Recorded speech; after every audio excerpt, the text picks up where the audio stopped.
Good evening. Welcome to Talking Politics. I'm your host, Mia Scanga. And today you're going to be meeting 12 of the 13 candidates running for the Jersey City Board of Ed. One of the independents did not respond, but that seems to happen every year. As you know, the Board of Ed election is during the same general election, which is Tuesday, November 5th, and the polls are open from 6 a.m. to 8 p.m. Now, this Board of Ed election is very unusual in that we have 5 positions available. Typically, there's only 3. So we have 3 positions for 3-year terms and 2 positions for 1-year terms, a 1-year term. Now, 5 out of 9 positions are available, so that could really change the agenda and really the tone of the board, depending on who gets elected. So it's really a critical election. So why don't we start with you, Sudhan, because you're the board president, and this is your second time, so you're up for re-election. Yes. Okay, and he was here 3 years ago. Yes, I was, yeah, in the same room. Same room, right, exactly. And by the way, on YouTube, you can watch these interviews, so to speak, all the way back to 2013. Yeah, and they can see me 20 pounds lesser as well. Okay. So tell us a little bit about yourself. Well, I'm a long-time resident of Jersey City. I work in finance. I'm a young father.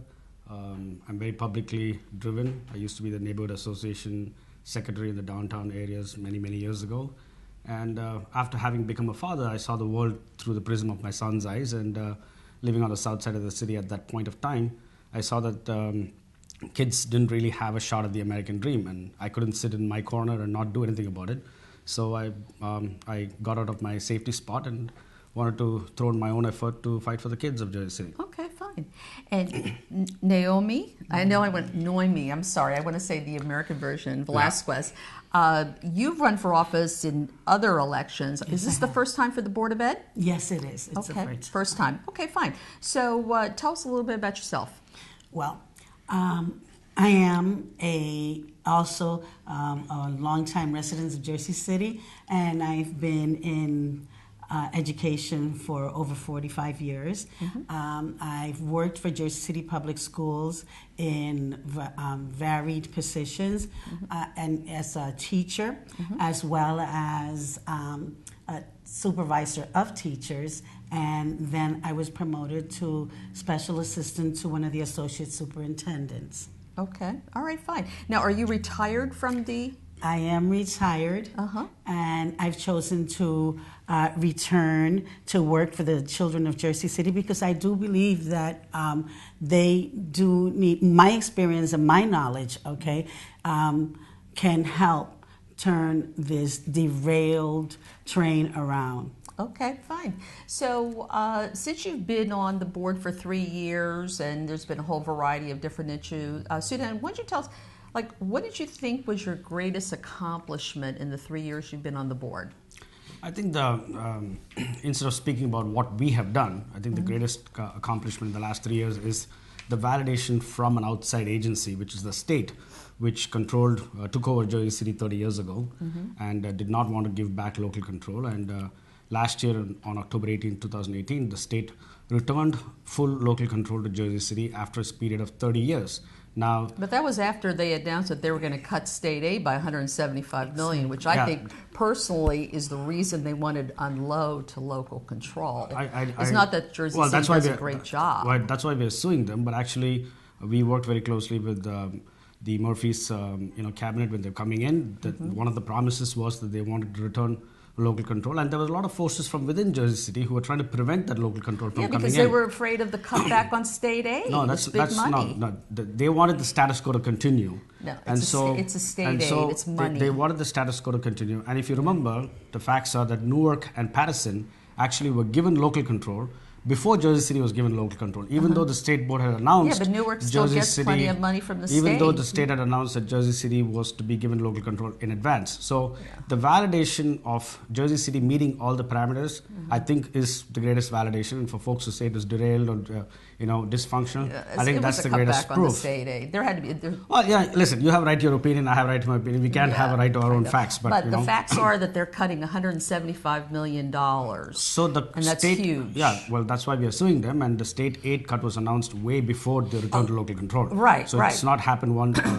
It didn't happen together. Yeah, It's so not a that's hand-in-hand their way of operation. giving up control. Is okay. It's now your party, and we're cutting the money. Well, that's why we are suing them, because we told them, hey, on your way out, you stiffed us with a $175 million state aid cut. Well, so we're fighting the them. problem has been the tax abatements, and the rest of the state is fed up with subsidizing Jersey City. They see all the $1 million condos with these huge tax abatements, of which tax abated condos pay $0. So Mia, I know you're very vocal about this, but here's the facts. Abatements have been given in Jersey City since 1980, okay? Right. Since President Reagan's urban renewal when the OPEC crisis right, happened. but this is now 2019. But here's the facts.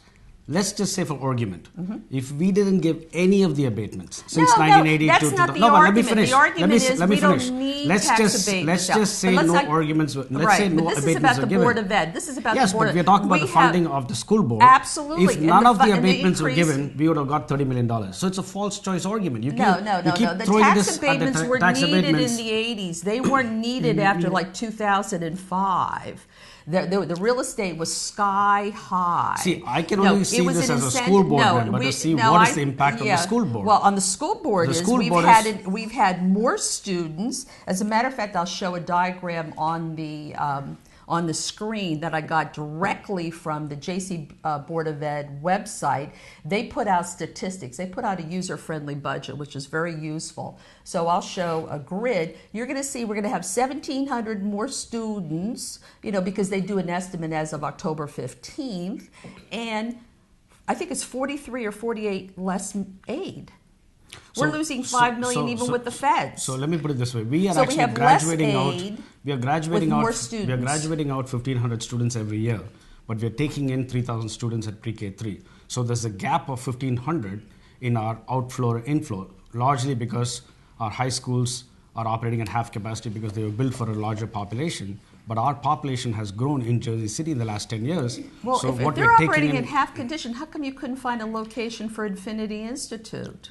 well, that's a middle school and a high school. Yeah. Okay. And yeah. I heard there wasn't any space for Infinity, so they were talking about shutting it down. That's exactly the reason why we started the question. As in, why did we have to go and lease an outside space for Infinity School when we have so much of real estate inside? Okay, so Absolutely. where are you going to move them? Their lease is up in 2020. It's work in progress. Last month at the board meeting, we announced the formation of a committee. We want to get parental input. But the reality is that if you look at our top 4 high schools, Lincoln, Snyder, Dickinson, and Ferris, they were built for a population of 350. And so right now, if you look at each of these schools, they only have exactly about 45 to 50% of their capacity. Oh, from what I hear, the teachers are complaining that some of the classrooms have like 35 students I'm talking about building capacity. Right. Okay. Yeah. Well, then you're going to have to hire more teachers then to fill those classrooms, which means you need more money, and you're getting less aid. And It's 2% of the levy. Right. So we did it 5 times that, which is 10%. But Right. system-wide, city-wide, the impact is 2%. It's not 10%. yeah, well, it's a 10% increase in the On bottom the line. levy. On the levy. Which yeah. accounts to 2% across the city. It's Yeah. not 10% across the city. No, it's not. It's 10% increase in levy. the amount of taxes Of the raised levy. by local Of taxation. the levy, which is 2% Right, across the city. right, It's not yeah. 10%. May I On interject, the levy, yes. please? Sure, I'm sorry. Because this issue with the schools in Jersey City did not start this past year. Yeah. It's been going on for years, and as Sudhan has said, they're working this year on Infinity. Infinity has been an issue for many years. Why do we wait for this year when we need more money, okay, to address the situation? Yeah, but Naomi, the question is, why did we even go and lease this from outside? We have space from inside. Why did we go have that lease? Is a XXX lease. Even if a little crack happens, the Board of Ed has to pay for it. It's a $500,000 outflow in terms of the lease, which I'm sure you know because Yes. it happened when you were It there. happened, and our exactly. expenses are about $150,000.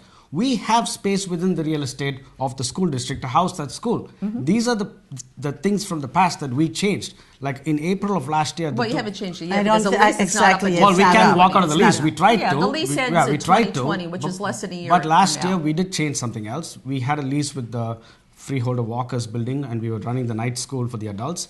But we said, no, we have space in Ferris and Dickinson. We don't need to do this. So we shut down that lease. It was not a lease that we could not get out of. So we shut it down, and we moved the school back to Okay, Ferris and that's a Dickinson. good So thing. we've done those things. Last year in April in 2018, around the budget, this board passed about 60 resolutions, oversight measures to rein in our expenses, out of control expenses. Now, what about the teacher's contract? I hate to cut you off on that, Sure. but I took a look at some of the articles on it.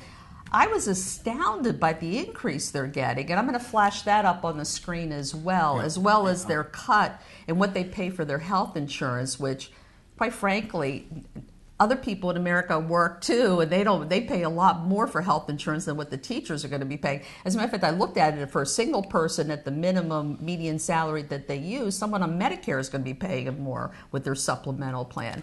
So how are we going to afford that? So it was like, what, 28% over a 4-year contract? So this is the 28% health insurance over a 4-year contract. That's huge. I don't know what 28% you're talking about, but let me explain to you what we've done.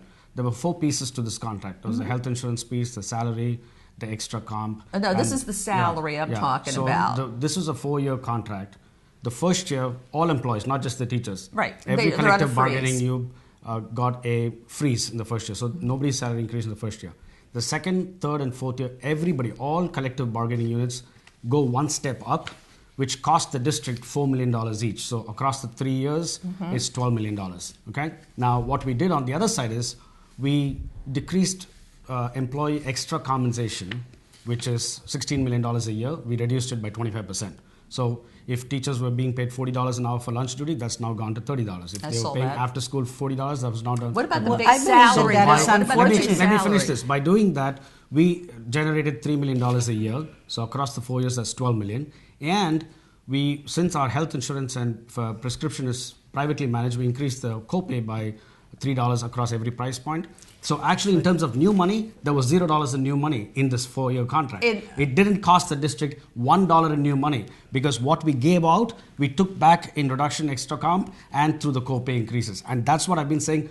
In every channel, I've been saying this, that in terms of new dollars, there is not $1 impact for the school districts. That's how we negotiated this contract. That's unfortunate. It's unfortunate that the teachers are being cut for doing the same job. It only happens in this school district. I don't understand how the union was able to negotiate something like that. I'm sorry, but that's not exactly what I've been reading, but I don't have the Exactly. contract. But unfortunately, we're running out of time here. So I'm going to Yes. start with you very Yes. quickly. Why should people vote for you? Okay, I think, again, because I bring a plethora of knowledge and background information as well as my academic preparation.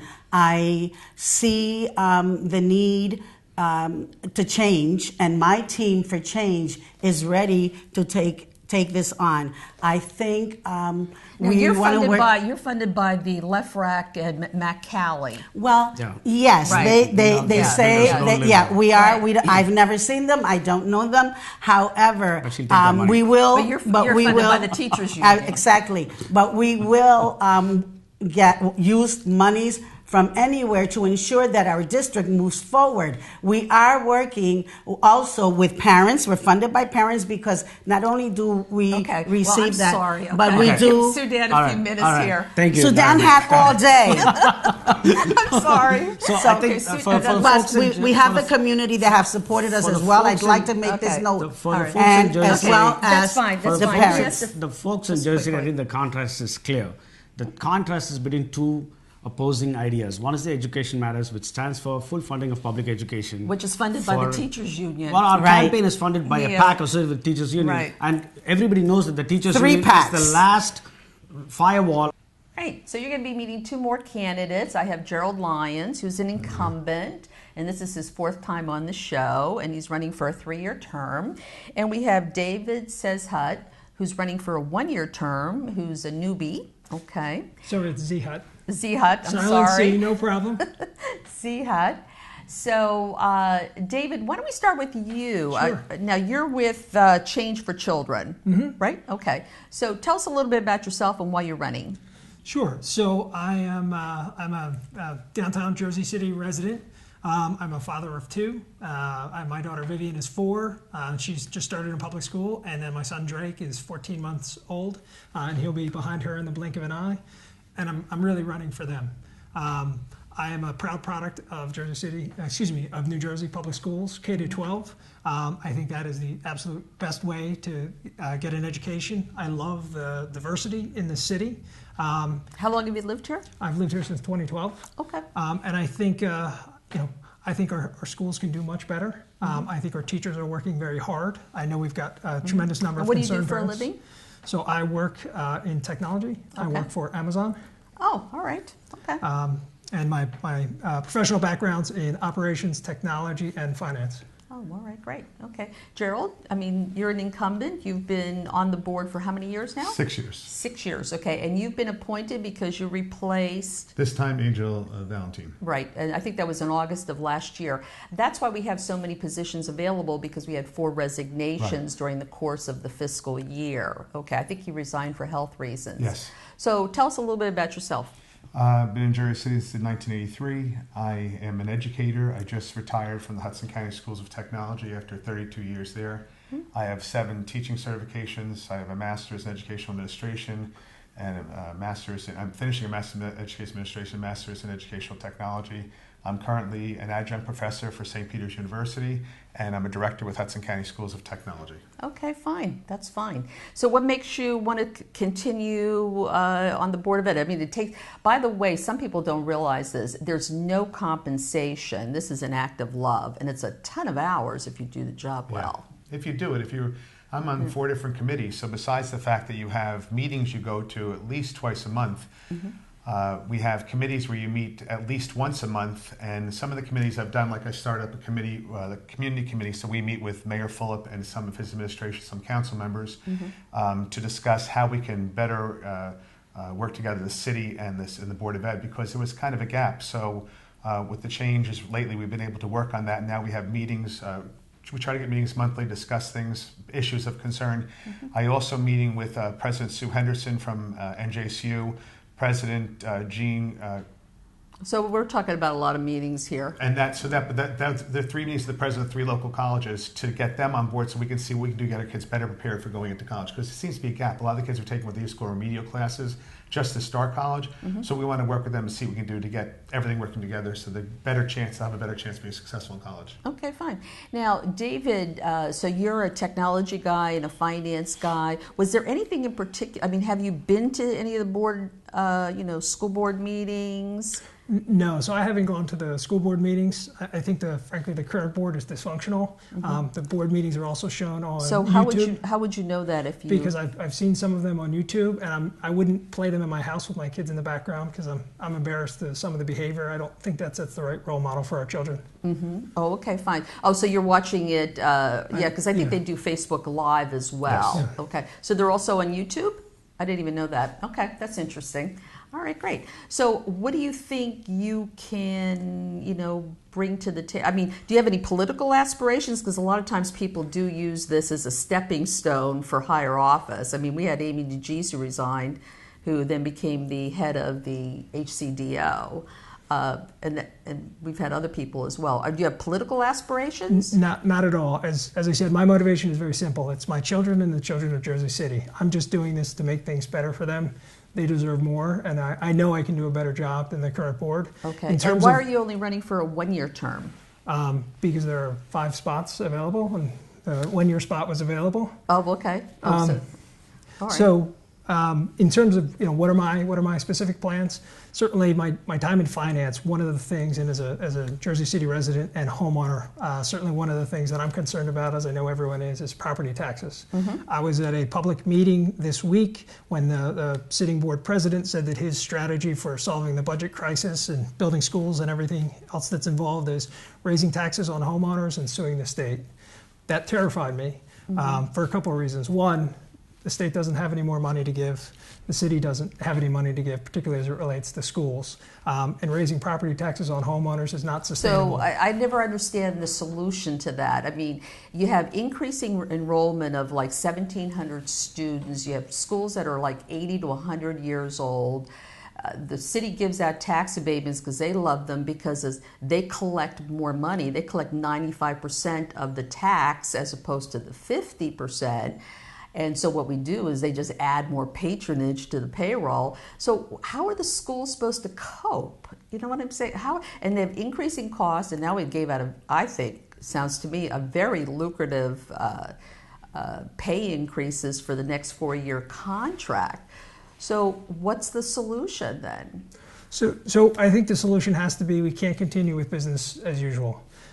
So I can't speak to the contract. That's done. That's been granted. Although I will say that I question how arm's length the transaction was. I actually have, and I know I appreciate how much of a stickler for facts you are.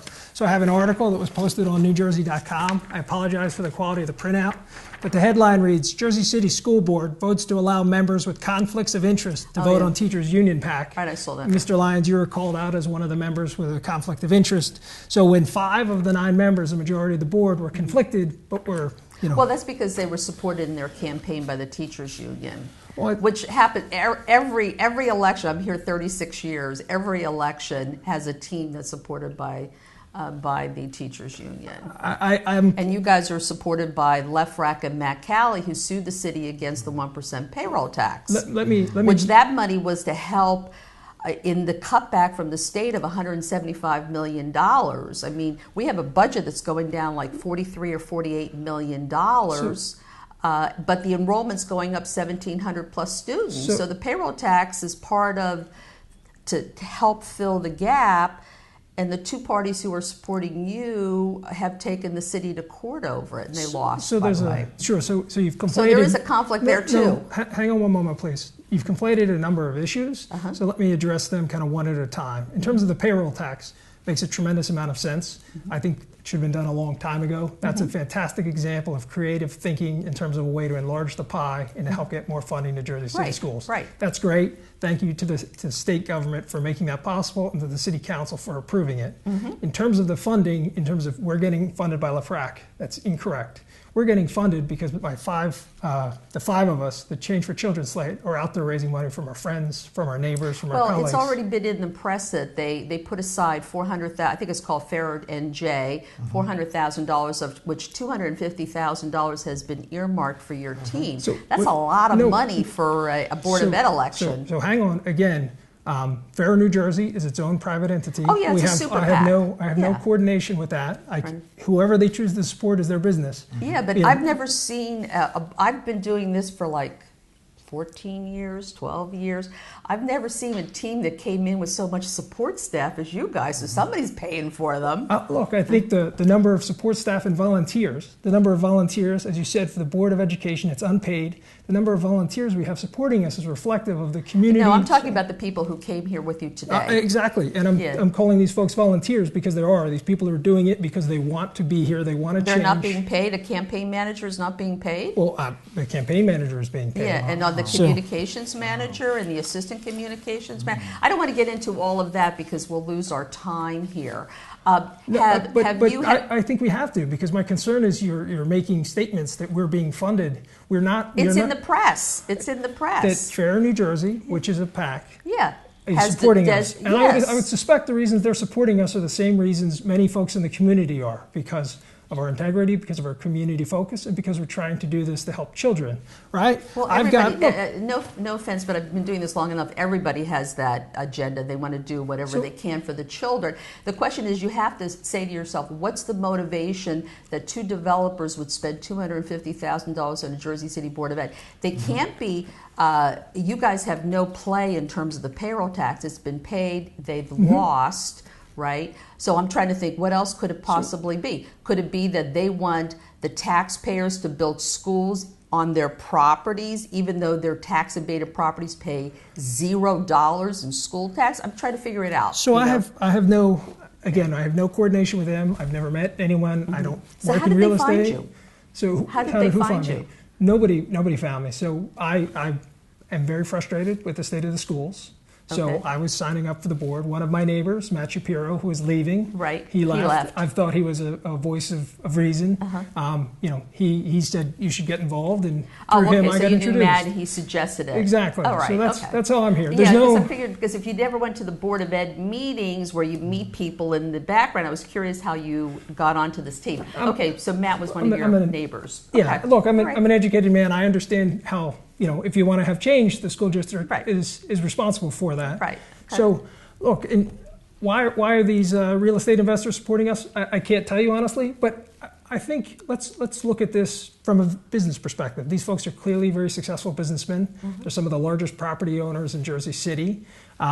They made a tremendous amount of money here in Jersey City. And they made it because they got really super I say something to you that sweet what- tax rate. yeah. But anyway, getting back to Sure. what we can do for the schools and like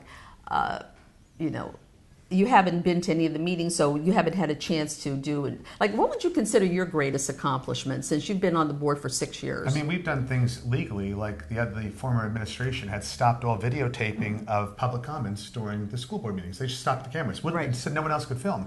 I had to go through the ACLU because it's a legal issue and it's a rights issue, Right. and get that brought back on. We've been fighting for a lot of legal things. People are talking about the lead in the water issue. Back in 2013, Right. when we were told it was all this situation had been cleared up, it wasn't. And I had to send out letters saying, this is not done. They said, well, the schools that we've looked into. I said, how can you sit here and tell me the schools that you've looked into?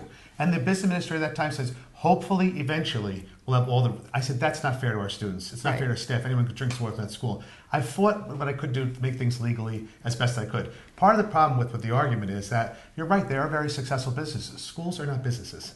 And we had a problem in the past where the developer was coming in, wanted to put a school on the ground level, Right. and rent it back to us for hundreds and hundreds. They were going to make profit off us. Yeah, I we remember can't that. have That was under the Fulop. Yeah, well, that's Fulop. Yeah, the But Duncan we Avenue can't have project. that. We have to make sure schools Right. are not there to raise money for people. Schools, they are not a business. They're here to educate our kids. And I'm going to do everything I can to keep it fair and equitable, fighting for all kids. We're opening a brand new 6th, 7th, and 8th grade pre-voc in the southern end of Jersey City, and going to work with Hudson County Community College and Hudson County Schools of Technology to get these kids ready so they can go into vocational and trades. Which I think is a great idea. Now, what about yourself?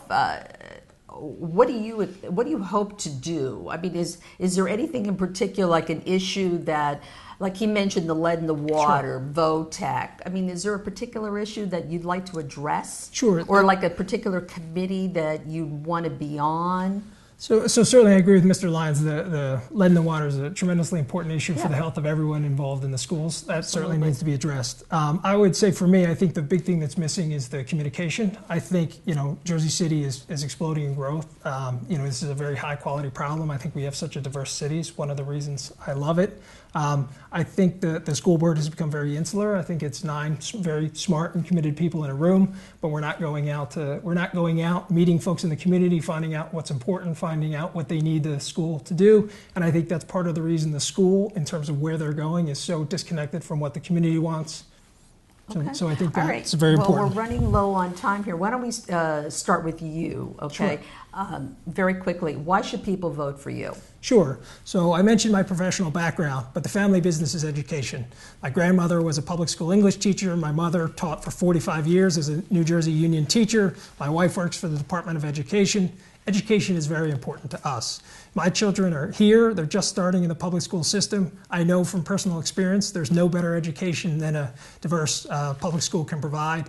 My sole purpose in running is to represent you and your children and put their interests first. I have no other political aspirations. I don't have any friends or relatives that I'm trying to dole out favors or money to. I just want the best education for your children. Thank you. Okay. Change for Children. Okay. And Gerald, why should they vote for you and you will be your 7th through 9th year? Right. I enjoy doing this. I have a lot of experience with it. I've done a bunch of different communities, contrary to what the gentleman just said, and I just want you to know that maybe people haven't given this information, but we are out there in the community. We're working with the city. We just got a playground redone, and it's going to be a pilot program for that. We're working with the colleges. We're working with City Hall. We're working with the police department. We're doing everything we can to bring everyone together because 9 people can't do this on our own. We have to have input for everyone. And I think with a background like yours in finance that there's a great need if you were to come and work with us, whether you got on the board or not, to say, hey, these are some areas, because you know more about finance than I do. I could be the first one. When they talk about the finance stuff, I'm like, that's not my forte. I know education. And I bring a lot to this. When they talk about stuff in schools, I'm like, do you understand that law has been changed? I've been in the classroom On Monday night, I was in a classroom, so I'm constantly in classrooms. And I think it's good to have someone that knows education in there on the Board of Ed. Okay, that's And this fine. is from our team, All right. Education Matters JC. Okay, wonderful, wonderful. Well, thank you, both of you, for being on. Best of luck in the election. Like I said, it's Tuesday, November 5th, and there is a public referendum item. Don't forget to vote, and good night. Thank you very much. Thank you. Appreciate it. Okay.